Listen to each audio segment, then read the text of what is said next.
नीतीश पलटने की तैयारी में है। जेडीयू के डिप्टी सीएम सम्राट की बैठक छोड़ करके क्यों निकल गए? What is this reason? अब सम्राट चौधरी के बैठक से उठ करके जेडीयू के दोनों डिप्टी सीएम विजय चौधरी और विजेंद्र यादव चले गए और कुछ ही देर बाद यह खबर आ रही है कि नीतीश कुमार की तबीयत ठीक नहीं है, वह किसी से मिलेंगे नहीं। एनडीए की बैठक थी, दोनों डिप्टी सीएम और नीतीश का होना जरूरी था। नीतीश नहीं आए, बल्कि दोनों डिप्टी सीएम को भी बुला लिया और जेडीयू के जो नेता थे वह भी उठ करके नीतीश कुमार के पास चले गए। कहा गया कि तबीयत नाजायज है नीतीश कुमार की, डॉक्टर रूटीन चेकअप के लिए। तबीयत तो वैसे भी उनकी खराब रहती है, हमेशा रूटीन चेकअप के लिए दिल्ली आते रहते हैं। लेकिन कहा यह जा रहा है, चर्चा इस बात की है कि नीतीश अब दिल्ली नहीं जाएंगे जब तक डिप्टी पीएम का पोस्ट नहीं मिलेगा। सवाल यहां है, सारा पेच फंसा।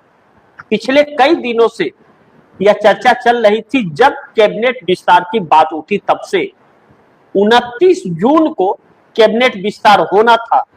कई मंत्रियों का फेरबदल और कई के इस्तीफे होने थे मोदी सरकार में, लेकिन वो हुए नहीं। क्यों? क्योंकि पेच फंस गया।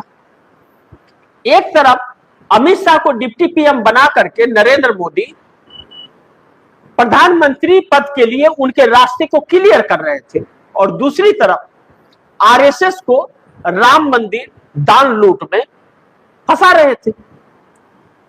आरएसएस तो आरएसएस ठहरा, आरएसएस ने पल्ला झाड़ लिया, मोदी को ही फंसाकर खुद निकल लिया और फिर दोबारा मंदिर पर कब्जा कर लिया। क्या जब सुप्रीम कोर्ट ने अपने जजमेंट में हमारे देश की प्रधानमंत्री को यह सौंपा था कि आप कमेटी नियुक्त कीजिए और वह कमेटी काम करेगी, तो सरकार ने अपने मुताबिक फैसले लिए, तो क्या नरेंद्र मोदी ने उस कमेटी को भंग किया जिसमें हजारों करोड़ रुपए की लूट हुई? एसआईटी की रिपोर्ट से कहा गया कि 200 करोड़ के तकरीबन है, 1000 करोड़ के तकरीबन लूट हुई है। और चंपत राय, गोपाल राव, अनिल मिश्रा का इस्तीफा हो गया। किसे इस्तीफा दिया? किसने स्वीकार किया? किसने दूसरे को अपॉइंटमेंट किया? क्या मोदी ने किया? मोदी तो है ही नहीं इस देश में, वह तो विदेश दौरे पर है, लाइट लगवा करके डांस करवा रहे हैं। तो भंग क्यों नहीं किया? आरएसएस के दबाव में आ गया। और अब अमित शाह प्रधानमंत्री का रास्ता क्लियर ना हो, इसके लिए नितिन गडकरी, राजनाथ सिंह, शिवराज सिंह चौहान, देवेंद्र फडणवीस, योगी आदित्यनाथ मिल करके आरएसएस के साथ रास्ते के कांटा बन गए। और नीतीश कुमार नाराज इस बात से है कि जब हमसे सीएम की कुर्सी से हमें हटाने के लिए आपने डिप्टी पीएम का पोस्ट दिया, जिसके लिए मैंने राज्यसभा का नामांकन किया, राज्यसभा सांसद बना सीएम की कुर्सी छोड़कर, तो आप अमित शाह को लेकर के चर्चा क्यों कर रहे हैं? ऐसे में 85 विधायक और 12 सांसदों के साथ नीतीश कुमार सक्रिय हो गए, और इस सक्रियता में एनडीए गठबंधन के अंदर एक बगावत डाल दिया है। नीतीश कुमार की तबीयत खराब नहीं हुई, तबीयत खराब कर दिया गया है। लेकिन दूसरी तरफ चंद्रबाबू नायडू भी यह समझने लगे हैं और रास्ता तकने लगे हैं कि आखिर यह चल क्या रहा है। कहीं ऐसा तो नहीं कि बीच मझधार में चंद्रबाबू नायडू फंस जाएंगे, क्योंकि मोदी और शाह जब अपने को नहीं छोड़ रहे हैं, जो इतने साल पुरानी पार्टी 20 साल तक सत्ता में बिहार में रहने के बाद नीतीश कुमार को मक्खी की तरह निकाल करके फेंक दिए, वह चंद्रबाबू नायडू और पवन कल्याण को क्या छोड़ेगा? जो 15 साल लगातार मुख्यमंत्री रही ममता बनर्जी को हरा दिया, इस दम पर कि चुनाव आयोग उनके साथ है।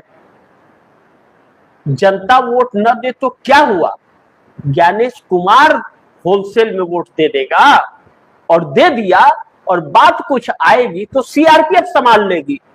यही वजह रहा कि सीआरपीएफ ने 12 बजे के बाद सबको पीट के खदेड़ दिया, पोलिंग एजेंट को, और मशीन बदल गया। इसीलिए तो अभिषेक बनर्जी ने यह कहा कि 12 बजे से 6 बजे तक का सीसीटीवी फुटेज दिखा दिया जाए, और सुप्रीम कोर्ट में यह पिटीशन डाला गया। लेकिन न सुप्रीम कोर्ट सुन रहा है और न चुनाव आयोग। ममता बनर्जी पार्टी टूटने के बाद हर कीर्तन कर रही है। बचा हुआ संभल पाएगा कि नहीं? कोर्ट से थोड़ी राहत तो मिली है। जो पैसे टीएमसी के फंड फ्रीज हुए थे बैंक अकाउंट 440 करोड़, राहत तो मिला है कि दिनचर्या के खर्च उसमें कर सकते हैं। एक रिटायर्ड जज को अपॉइंटमेंट कर दिया गया है, तो उसके हस्ताक्षर से पैसे निकाले जा सकते हैं, लेकिन बहुत बड़े खर्च का नहीं किया जा सकता। लेकिन पार्टी चलने का जो सामान्य होता है वह होगा, जो रैली शैली होती है पार्टी की वो सब रेगुलर चलता रहेगा। और ममता बनर्जी को ही टीएमसी का ऑनर माना है। यह भारतीय जनता पार्टी और बागी गुट के लिए संकट है। ऐसे में नीतीश कुमार भी संकट में। ममता बनर्जी को भारतीय जनता पार्टी ने इधर से उधर कर दिया, उनकी विरासत को छीन लिया। अब सम्राट चौधरी बिहार में फंसे हुए हैं एनडीए के, लेकिन नीतीश कुमार बिहार में बीमार पड़ गए और चंद्रबाबू नायडू को भी ममता बनर्जी की तरह निपटा दिया गया। एसआईआर जारी है, जगन मोहन रेड्डी से हाथ मिला चुकी है भाजपा, तो ममता बनर्जी का हाल चंद्रबाबू नायडू का नहीं करेगी, इस बात की क्या गारंटी है? तो इस बात को लेकर चिंतित है।